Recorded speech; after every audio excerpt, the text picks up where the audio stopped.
Hi hello ಎಲ್ರಿಗೂ ನಮಸ್ಕಾರ. Welcome back to Swathu cooking YouTube channel. ಇವತ್ತಿನ ರೆಸಿಪಿ ಮಹಾಶಿವರಾತ್ರಿ ಸ್ಪೆಷಲ್ ಖಾರ ಬಾತ್ ಹಾಗೆ ಕೇಸರಿ ಬಾತ್. ಹಾಗಿದ್ರೆ ಬನ್ನಿ ಮೊದಲಿಗೆ ಏನೇನು ಇಂಗ್ರೀಡಿಯೆಂಟ್ಸ್ ಬೇಕು ಅಂತ ನೋಡ್ಕೊಂಡು ಬರೋಣ. ನಾನಿಲ್ಲಿ ಮೊದಲಿಗೆ ಖಾರ ಬಾತ್ ಅಥವಾ ಉಪ್ಪಿಟ್ಟಿಗೆ ಏನೇನು ಐಟಮ್ಸ್ ಬೇಕು ಅಂತ ತೋರಿಸ್ತಾ ಇದ್ದೀನಿ.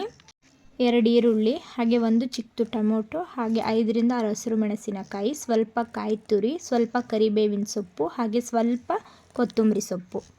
ಪ್ಲೈನ್ ಉಪ್ಪಿಟ್ಟು ಬೇಡ ಅಂದರೆ ಈ ಥರ ಬಟಾಣಿ ಕಾಳು ಸ್ವಲ್ಪ, 4 ರಿಂದ 5 ಬೀನ್ಸು, ಹಾಗೆ 1 ಆಲೂಗೆಡ್ಡೆ, ಹಾಗೆ 1 ಕ್ಯಾರೆಟ್ನ ಸಣ್ಣದಾಗಿ ಕಟ್ ಮಾಡಿ ಇಟ್ಕೊಂಡಿದ್ದೀನಿ. ನೆಕ್ಸ್ಟು ಇದಕ್ಕೆ ಮೇಯ್ನ್ ಇಂಗ್ರೀಡಿಯೆಂಟ್ಸು 1 ಕಪ್ ರವೆ. ನಂತರ ಒಂದು ಪ್ಯಾನ್ನ ಬಿಸಿಗಿಕ್ಕಿ ಸ್ವಲ್ಪ ಎಣ್ಣೆ ಹಾಕ್ಕೊಂಡು ಅದಕ್ಕೆ ತೆಗೆದಿಟ್ಕೊಂಡಿರುವಂತಹ ರವೆನ ಆ್ಯಡ್ ಮಾಡಿಕೊಂಡು ಚೆನ್ನಾಗಿ ಫ್ರೈ ಮಾಡ್ಕೊಳ್ಳಿ. ರವೆನ ಮೀಡಿಯಮ್ ಫ್ಲೇಮಲ್ಲಿ ಇಕ್ಕಿ ಚೆನ್ನಾಗಿ ರೋಸ್ಟ್ ಮಾಡ್ಕೊಳ್ಳಿ. ರವೆ ಎಲ್ಲ ಹುರಿದಾದ್ಮೇಲೆ ಸಪ್ರೇಟ್ ಅದನ್ನು ಬೇರೆದೊಂದು ಪಾತ್ರೆಗೆ ಎತ್ತಿಟ್ಕೊಳ್ಳಿ. ನಂತರ ನಾನಿಲ್ಲಿ ಅದೇ ಪ್ಯಾನ್ಗೆ 2 ಟೇಬಲ್ ಸ್ಪೂನ್ ಆಯಿಲ್ ಹಾಕ್ಕೊಂಡು ಸಾಸಿವೆ, ಹಸಿರು ಮೆಣಸಿನಕಾಯಿ, ಹಾಗೆ ಈರುಳ್ಳಿ, ಹಾಗೆ ಕರಿಬೇವಿನ ಸೊಪ್ಪು ಹಾಕ್ಕೊಂಡು ಚೆನ್ನಾಗಿ ಫ್ರೈ ಮಾಡ್ಕೊಳ್ತಾ ಇದ್ದೀನಿ. ಈರುಳ್ಳಿ ಎಲ್ಲ ಚೆನ್ನಾಗಿ ಫ್ರೈ ಮಾಡಾದಮೇಲೆ ಕಟ್ ಮಾಡ್ಕೊಂಡಿರುವಂತಹ 1 ಚಿಕ್ಕದು ಟೊಮ್ಯಾಟೊ ಆ್ಯಡ್ ಮಾಡಿಕೊಂಡು ಅದನ್ನು ಸಾಫ್ಟ್ ಆಗೋವರೆಗೂ ಫ್ರೈ ಮಾಡ್ಕೊಳ್ಳಿ.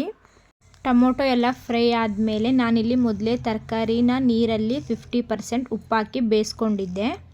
ತರಕಾರಿ ಎಲ್ಲ ಆ್ಯಡ್ ಮಾಡಿಕೊಂಡು ಇದನ್ನು ಒಂದು 2 ಮಿನಿಟ್ಸ್ ಚೆನ್ನಾಗಿ ಫ್ರೈ ಮಾಡ್ಕೊಳ್ಳಿ. ನಂತರ ನಾನಿಲ್ಲಿ 1 ಕಪ್ ರವೆ ತೊಗೊಂಡಿರೋದ್ರಿಂದ 2.5 ಕಪ್ಪಷ್ಟು ನೀರು ಆ್ಯಡ್ ಮಾಡ್ಕೊಳ್ತಾ ಇದ್ದೀನಿ. ನೆಕ್ಸ್ಟು ರುಚಿಗೆ ತಕ್ಕಷ್ಟು ಉಪ್ಪು ಹಾಕ್ಕೊಳ್ತಾ ಇದ್ದೀನಿ. ನಂತರ ತುರಿದಿರುವಂತಹ ಕಾಯಿ ಹಾಗೆ ಸಣ್ಣದಾಗಿ ಕಟ್ ಮಾಡ್ಕೊಂಡಿರುವಂತಹ ಕೊತ್ತಂಬರಿ ಸೊಪ್ಪನ್ನ ಆ್ಯಡ್ ಮಾಡಿಕೊಂಡು ಚೆನ್ನಾಗಿ ಮಿಕ್ಸ್ ಮಾಡ್ಕೊಳ್ಳಿ. ನೆಕ್ಸ್ಟು ನಾನಿಲ್ಲಿ ಗ್ಯಾಸ್ನ ಮೀಡಿಯಮ್ ಫ್ಲೇಮಲ್ಲಿ ಇಕ್ಕಿ ಹುರಿದಿಟ್ಕೊಂಡಿರುವಂತಹ ರವೆನ ನಿಧಾನಕ್ಕೆ ಸ್ವಲ್ಪನೇ ಹಾಕ್ಕೊಂಡು ಚೆನ್ನಾಗಿ ತಿರುಗಿಸ್ಕೊಳ್ತಾ ಇದ್ದೀನಿ. ರವೆನ ಚೆನ್ನಾಗಿ ತಿರುಗಿಸ್ಕೊಂಡಾದಮೇಲೆ ಪ್ಲೇಟ್ನ ಮುಚ್ಚಿ 1-2 ನಿಮಿಷ ಹಾಗೆ ಬೇಯೋದಕ್ಕೆ ಬಿಡ್ತಾ ಇದ್ದೀನಿ. 2 ಮಿನಿಟ್ಸ್ ಆದಮೇಲೆ ಗ್ಯಾಸ್ನ ಆಫ್ ಮಾಡಿ ಪ್ಲೇಟ್ ಓಪನ್ ಮಾಡಿ ನಾನಿಲ್ಲಿ ಚೆನ್ನಾಗಿ ಉಪ್ಪಿಟ್ಟನ್ನ ಮಿಕ್ಸ್ ಮಾಡ್ಕೊಳ್ತಾ ಇದ್ದೀನಿ. ನಂತರ ನಾನಿಲ್ಲಿ ಕೇಸರಿ ಬಾತ್ಗೆ 1 ಕಪ್ಪಷ್ಟು ರವೆ, ಹಾಗೆ 1 ಕಪ್ಪಷ್ಟು ಸಕ್ಕರೆ, ಹಾಗೆ ಸ್ವಲ್ಪ ದ್ರಾಕ್ಷಿ ಗೋಡಂಬಿ, ಹಾಗೆ ಸ್ವಲ್ಪ ಕೇಸರಿ ಬಾತ್ ಕಲರು, ಹಾಗೆ ಅರ್ಧ ಕಪ್ಪಷ್ಟು ಹಾಲು. ನಂತರ ಒಂದು ಪ್ಯಾನ್ಗೆ 2 ಟೇಬಲ್ ಸ್ಪೂನಷ್ಟು ತುಪ್ಪ ಹಾಕ್ಕೊಂಡು ದ್ರಾಕ್ಷಿ ಗೋಡಂಬಿನ ಹಾಕ್ಕೊಂಡು ಚೆನ್ನಾಗಿ ಫ್ರೈ ಮಾಡ್ಕೊಳ್ಳಿ.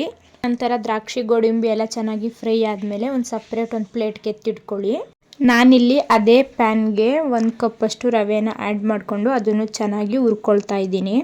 ರವೆ ಎಲ್ಲ ಚೆನ್ನಾಗಿ ಹುರ್ಕೊಂಡು ಆದಮೇಲೆ ಹುರಿದಿರುವಂತಹ ರವೆಗೇನೆ 2.5 ಕಪ್ಪಷ್ಟು ನೀರು, ಹಾಗೆ ಅರ್ಧ ಕಪ್ಪಷ್ಟು ಹಾಲು ಹಾಕ್ಕೊಂಡು ಚೆನ್ನಾಗಿ ಮಿಕ್ಸ್ ಮಾಡ್ಕೊಳ್ತಾ ಇದ್ದೀನಿ.